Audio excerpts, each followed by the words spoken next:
आपके लिए अगला क्वेश्चन आपको क्यूब रूट का ही क्वेश्चन है, हमने लगाया नहीं है यहाँ पे। ये आपको क्यूब रूट क्वेश्चन बन गया है। क्वेश्चन आपका क्यूब रूट का ही है। इस बार डिजिट्स और ज़्यादा बढ़ गए हैं, क्वेश्चन और ज़्यादा आपका क्रिटिकल हो गया है। मगर थोड़ा ये ध्यान रखना है आपको, क्वेश्चन क्रिटिकल नहीं हुआ है, क्वेश्चन और भी आसान है आपका। ये किस तरीके से आसान है, हमने वही काम किया, 3 डिजिट लिए, उनको अंडर राउंड कर दिया।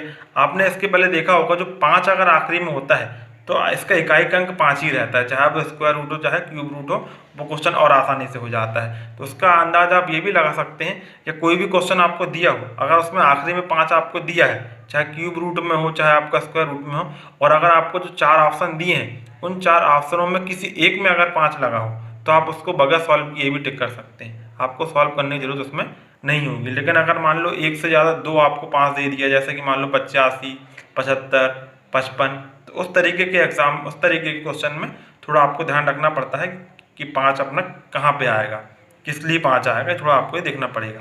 अब आगे बढ़ें तो देखते हैं, इसका ये 125 लिखा है। 125 का सीधा कॉन्टैक्ट आपका कैसे होता है, 5 का 5 से ही होता, बताया था हमने आपको, आपने 5 लिख लिया, ये 5 आपको ये दिया इस 5 ने। अब ये 125 का काम खत्म आपका। अपन चले अब 614 की जगह। अब 614 जो आपका दिया है, आप आगे बढ़ के देखते हैं तो आपको यहाँ सब देखने से कोई मतलब नहीं है ज़्यादा, क्योंकि डेट कम है आपके।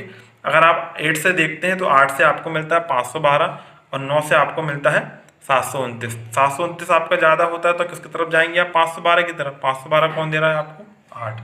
इस तरीके से 85 हो गया आपका, इसका आंसर आ जाएगा 85।